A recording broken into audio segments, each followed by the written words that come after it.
многие из вас. Ռուսաստանը պատրաստ է շարունակելու ուկրաինական հակամարտության կարգավորման շուրջ համագործակցությունը Միացյալ Նահանգների հետ, քանի որ Վաշինգտոնը լուրջ հանձնառություն է ցուցաբերում արդյունքի հասնելու հարցում։ Ուկրաինայի շուրջ ստեղծված իրավիճակի կարգավորմանը նվիրված քննարկման ժամանակ այսպիսի հայտարարություն է արել Ռուսաստանի արտաքին գործերի նախարար Սերգեյ Լավրովը։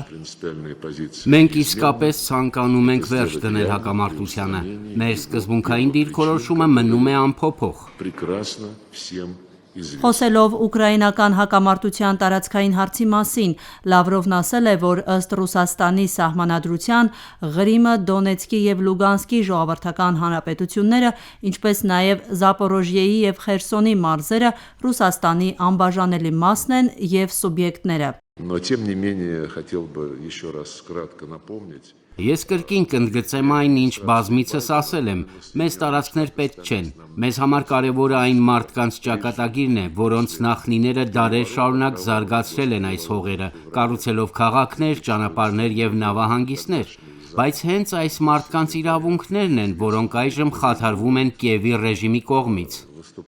Սերգեյ Լավրովն ասել է, որ Մոսկվան լրացուցիչ առաջարկներ է ներկայացրել Վաշինգտոնին անվտանգության երաշխիքների վերաբերյալ։ Մենք հասկանում ենք, որ անվտանգության երաշխիքների մասին խոսելիս չենք կարող սահմանափակվել միայն Ուկրաինայով, ասել է ռուս նախարարը։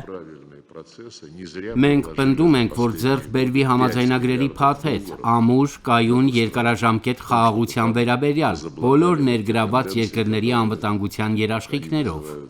Ուկրաինայի նախագահ Վլադիմիր Զելենսկին երկուշաբթի օրը Լոնդոնում քննարկել էր խաղաղ կարգավորման ամերիկյան առաջարկը Միացյալ Թագավորության վարչապետ Քիր Սթարմերի, Ֆրանսիայի նախագահ Էմանուել Մակրոնի և Գերմանիայի կանցլեր Ֆրիդրիխ Մերցի հետ։ Ուկրաինական լրատվամիջոցները գրում են, որ հանդիպումից հետո Զելենսկին կրկին հրաժարվել է որևէ զիջման գնալ տարածքային հարցում։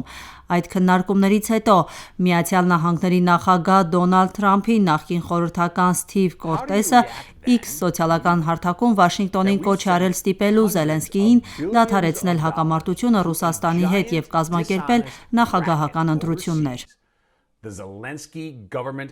Զելենսկին լիովին կոռումպացված է, Միացյալ Նահանգները պետք է ստիպի նրան դադարեցնել պայքարը և նախագահական ընտրություններ անցկացնել Ուկրաինայում։ Axios պորտալի տվյալներով եվրոպացի գործընկերների հետ երկար բանակցություններից հետո Կիևը երեկ Վաշինգտոնին է փոխանցել ռուս-ուկրաինական հակամարտության կարգավորման վերաբերյալ ամերիկյան վերջին առաջարկների պատասխանը։ Դրանում ներկայացված են վիճահարույց հարցերի լուծման նոր գաղափարներ։ Դրանք վերաբերում են Ռուսաստանի վերահսկողության տակ գտնվող Զապորոժիեի ԱԷԿ-ի կարգավիճակին։ Վլադիմիր Զելենսկին իր ամենօրյա երեկոյան տեսաուղերձում հայտնել է, որ 20 կետից բաղկացած խաղաղության ծրագրի հիման վրա պատրաստում են ևս երկու փաստաթուղթ՝ Միացյալ Նահանգների կողմից անվտանգության երաշխիքների և Ուկրաինայի վերականգնման ու Միացյալ Նահանգների հետ համատեղ ներդրումների մասին։ Ուկրաինայի նախագահի խոսքով դեկտեմբերի 10-ին անցկացվել է փաստացի առաջին հանդիպումը այն խմբի հետ, որը կաշխատի Ուկրաինայի վերականգնման և տնտեսական վերածննդի վերաբերյալ փաստաթղթի վրա։ Ամերիկյան կողմից հանդիպմանը մասնակցել են Ջարեդ Քուշները, Միացյալ Նահանգների ֆինանսների նախարար Սքոթ Բեսենթը և աշխարհի խոշորագույն ներդրումային ընկերություններից մեկի BlackRock-ի ղեկավար Լարի Ֆինքը։ Սպասվում է, որ դեկտեմբերի 11-ին Միացյալ Նահանգների և Ուկրաինայի բարձրաստիճան ռազմական պաշտոնյաները վիրտուալ հանդիպում կանցկացնեն և կշարունակեն խաղաղության ամերիկյան ծրագրի քննարկումը։ Իսկ Միացյալ Նահանգների նախագահը Ֆրանսիայի, Գերմանիայի և Միացյալ Թագավորության ղեկավարների հետ հեռախոսով դարձյալ քննարկել է Ուկրաինայի հարցը։ Իր ձևակերպմամբ քննարկումը բավականին կոշտ երանգ է ունեցել։ Կտեսնենք, թե ինչ կլինի։ Մենք սպասում ենք պատասխանների նախքան առաջ շարժվելը։ Եվրոպացի առաջնորդները ցանկանում են հանդիպել Եվրոպայում այս շաբաթավերջին։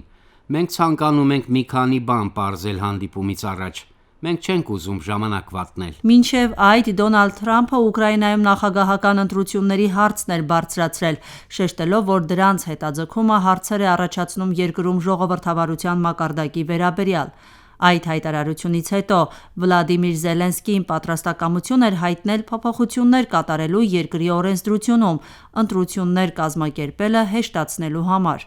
Ուկրաինայի նախագահը տեսաուղերձով հայտարարել է, որ խորհրդարանի հետ քննարկել է ընտրությունների հնարավորության հետ կապված իրավական և այլ հարցեր ու կոչ է արել այլ երկրներին, այդ թվում Միացյալ Նահանգներին, ճնշում չգործադրելու այս հարցում։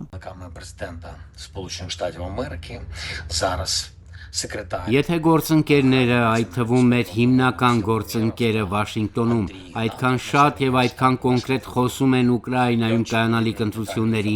ռազմական դրության պայմաններում ընտրությունների մասին, ապա մենք պետք է իրավական պատասխաններ տանք յուրաքանչյուր հարցի և յուրաքանչյուր կասկածի։ Դա հեշտ չէ, բայց այս հարցի շուրջ ճնշումը մեզ անկասկած անհրաժեշտ չէ։ Ես ակնկալում եմ, որ խորհրդարանի անդամները կներկայացնեն իրենց տեսակետները։ Անվտանգության մարտահրավերները կախված են գործընկերներից, առաջին հերթին Ամերիկայից։ Քաղաքական և իրավական մարտահրավերներին պետք է պատասխան տա Ուկրաինան, և դրանք կլինեն։ Զելենսկին վերջին օրերին հայտարարել էր, որ պատրաստ է ընտրություններ անցկացնելու 3 ամսվա ընթացքում, եթե Միացյալ Նահանգները և Կիևի մյուս դաշնակիցները կարողանան ապահովել քվեարկության անվտանգությունը։ Աիդա Ավետիսյան, Ռադիոլուր։